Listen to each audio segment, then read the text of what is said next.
नमस्कार दोस्तों, हमारे यूट्यूब चैनल स्टडी विद राजा साहब में आपका स्वागत है। दोस्तों आज हम लोग देखने वाले हैं सीटेट पेपर सेकंड में साइंस का प्रैक्टिस सेट देखने वाले हैं। दोस्तों अभी तक हमने आपके लिए 3 प्रैक्टिस सेट साइंस में करा दिए हैं। आप मेरे यूट्यूब की प्ले लिस्ट में जाकर देख सकते हैं। चलिए दोस्तों देखते हैं। पहला क्वेश्चन है, निम्नलिखित कथनों पर विचार कीजिए। ऑप्शन नंबर, इसमें कथन दिए गए हैं। पहला कथन है, इंद्रधनुष एक घटना है जिसमें सफ़ेद प्रकाश 7 रंगों में विभाजित होता है। जो पहला कथन है इसमें बताया गया है कि इंद्रधनुष जो है वो एक सफ़ेद प्रकाश है जिसमें 7 रंगों में क्या है, विभाजित किया जाता है साथियों। ठीक है। और कथन नंबर 2 है, इंद्रधनुष गठन प्रकाश के विवर्तन का परिणाम है। उपयुक्त में से कौन सा कथन असत्य है? ठीक है। ऑप्शन नंबर ए है केवल फर्स्ट, ऑप्शन नंबर बी है केवल सेकंड, और ऑप्शन नंबर सी है फर्स्ट और सेकंड दोनों, और ऑप्शन नंबर डी है ना तो फर्स्ट और ना ही सेकंड। देखिए दोस्तों, जो इंद्रधनुष होता है वो जल की बूंदों के अंदर प्रकाश के अपवर्तन और परावर्तन और फैलाव के कारण इंद्रधनुष का क्या करता है, निर्माण करता है। दोस्तों इस वजह से इसका जो आंसर सही हो जाएगा वो हो जाएगा ऑप्शन नंबर बी सही हो जाएगा, केवल सेकेंड साथियों।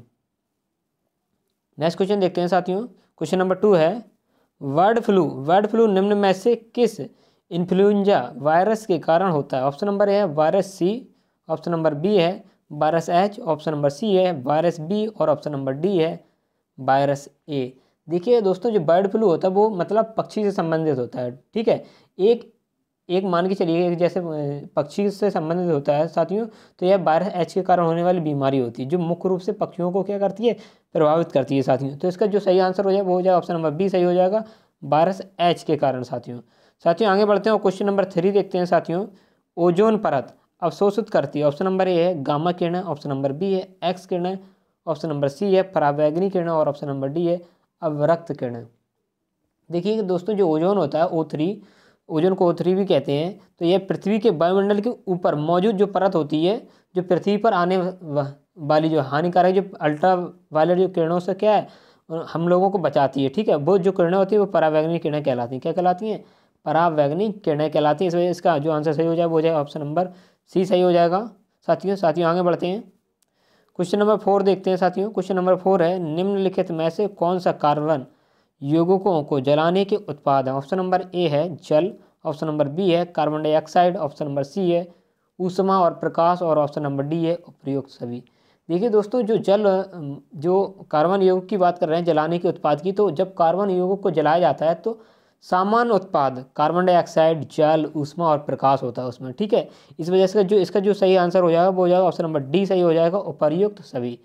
नेक्स्ट क्वेश्चन देखते हैं। क्वेश्चन नंबर 5 है साथियों। क्वेश्चन नंबर 5 है, निम्नलिखित कथनों पर विचार कीजिएगा। क्या? निम्नलिखित कथनों पर विचार कीजिएगा। इसमें पहला कथन दिया गया है, मृदा क्षरण को वनीकरण के माध्यम से रोका जा सकता है। इसका कारक है, पौधों और उन पेड़ों की जड़ें मिट्टी को मजबूती से पकड़ती हैं और इसे आसानी से बहने नहीं देती हैं साथियों। दिए गए कूटों में से कौन सा सही है? ऑप्शन नंबर ए है ए सही है, लेकिन आर गलत है। आर क्या मतलब? कारक जो दिया गया है। ठीक है। बी, ऑप्शन नंबर बी है ए और आर दोनों सही हैं, लेकिन आर ए की सही व्याख्या नहीं है। ऑप्शन नंबर सी है ए और आर दोनों सही हैं और आर ए की सही व्याख्या है। ऑप्शन नंबर डी है ए और आर दोनों गलत हैं। देखिए दोस्तों, जो भूमि की सतह को पानी, हवा या बर्फ द्वारा हटाने को भूक्षरण के रूप में जाना जाता है। ठीक, किसके रूप में जाना जाता है? भूक्षरण के रूप में जाना जाता है साथियों। ठीक है। इसे पेड़ लगाकर रोका जा सकता है। पेड़ों और पौधों की जो जड़ें होती हैं वो मिट्टी को क्या करती हैं, जो मिट्टी है तो इसको मजबूती से क्या पकड़ती हैं और इसे आसानी से बहने नहीं देती। इस वजह से इसका जो सही आंसर हो जाएगा वो हो जाएगा ऑप्शन नंबर सी सही हो जाएगा। ए और आर दोनों सही हैं और आर ए की जो व्याख्या है वो सही है साथियों आगे बढ़ते हैं। नेक्स्ट क्वेश्चन देखते हैं साथियों क्वेश्चन नंबर 6 है साथियों, श्वसन के लिए पौधों द्वारा निम्नलिखित में से किसका उपयोग किया जाता है? ऑप्शन नंबर ए है रंध्र का, ऑप्शन नंबर बी है बातरंध्र का, और ऑप्शन नंबर सी है ए और बी दोनों, और ऑप्शन नंबर डी है ना तो ए ना ही बी। देखिएगा साथियों, जिस प्रकार जानवर और मनुष्य जब सांस लेते हैं तो उसी प्रकार पौधे भी क्या करते हैं, सांस लेने के लिए ऑक्सीजन और सांस छोड़ने के लिए किसका प्रयोग करते हैं? कार्बन डाइऑक्साइड की आवश्यकता होती है।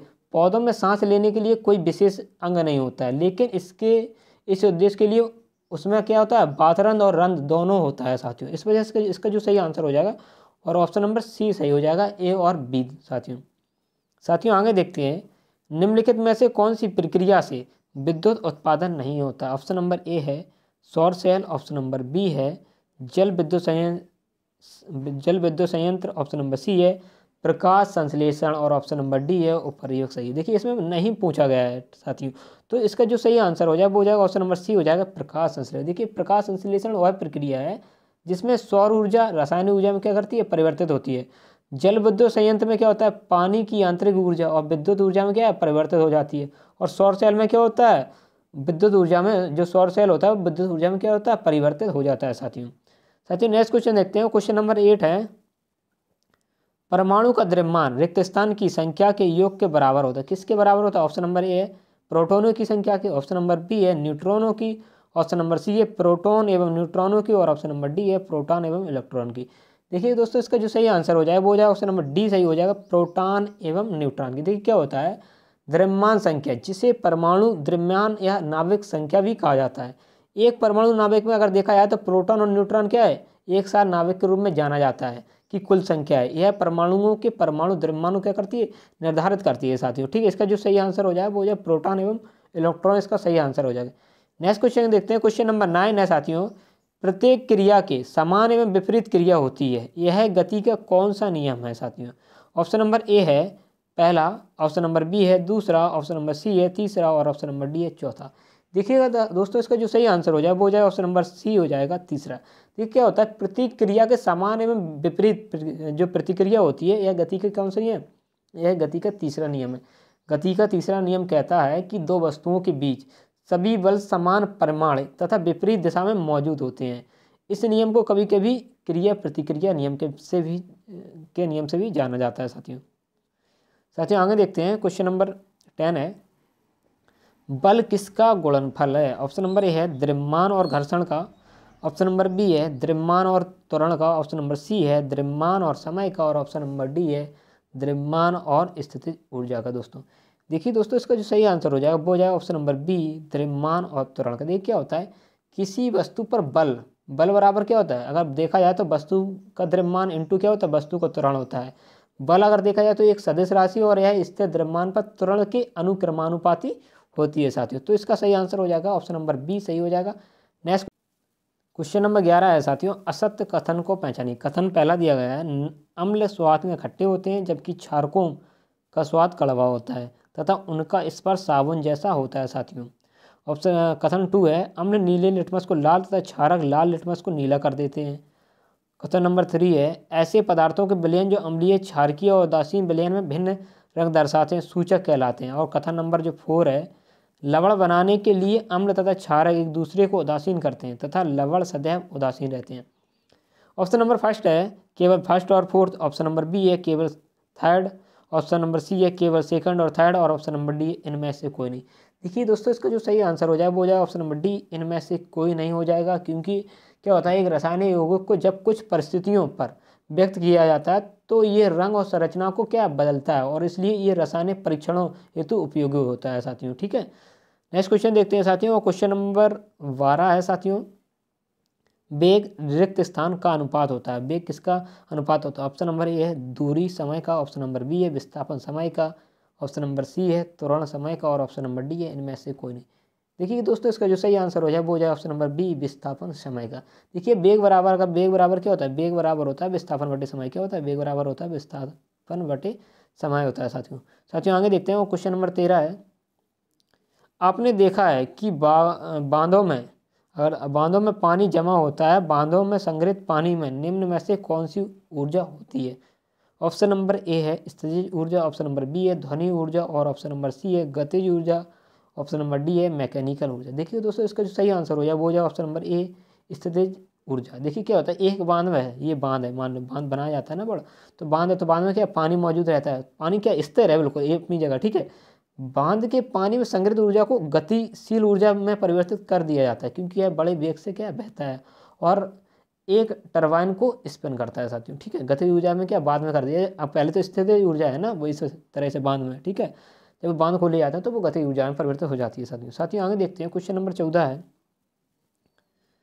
ध्वनि की गति रिक्त स्थान द्वारा दिया जाता है। ठीक है, ऑप्शन नंबर ए है पिच प्रति यूनिट क्या है, ऑप्शन नंबर ए है पिच प्रति यूनिट समय, ऑप्शन नंबर बी है तरंग दैर्घ्य प्रति यूनिट समय, ऑप्शन नंबर सी है आवृत्ति प्रति यूनिट समय और ऑप्शन नंबर डी है आयाम प्रति यूनिट समय। देखिए दोस्तों इसका जो सही आंसर हो जाएगा वो जाएगा ऑप्शन नंबर बी तरंग दैर्घ्य प्रति यूनिट समय। देखिए क्या होता है, एक ध्वनि की गति को प्रति यूनिट समय में एक विरलन या संकोचन द्वारा तय की गई दूरी के रूप में क्या परिभाषित किया जाता है, इसलिए यह तरंग दैर्घ्य प्रति यूनिट समय द्वारा क्या दिया जाता है साथियों। ठीक है, इसका ऑप्शन नंबर बी सही हो जाए। नेक्स्ट क्वेश्चन देखते हैं, लास्ट क्वेश्चन है, क्वेश्चन नंबर 15 है साथियों।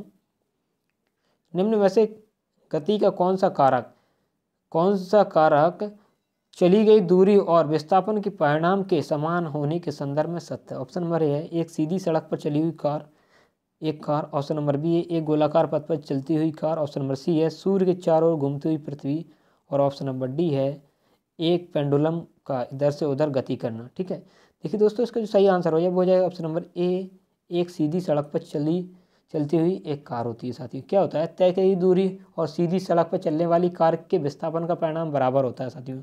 ठीक है, यदि कोई निकाय सीधी रेखा में क्या गति करता है तो यात्रा की दूरी विस्थापन के परिणाम के बराबर होती है दोस्तों। इस वजह इसका जो सही आंसर हो जाएगा वो हो जाएगा ऑप्शन नंबर ए सही हो जाएगा दोस्तों। तो दोस्तों अभी के लिए इतना ही। जितने भी साथी हमारी चैनल से नए जुड़े तो प्लीज़ चैनल को सब्सक्राइब कर लीजिएगा तथा शेयर भी कर दीजिएगा, जिससे और भी नए साथी हमारे चैनल से जुड़ सकें।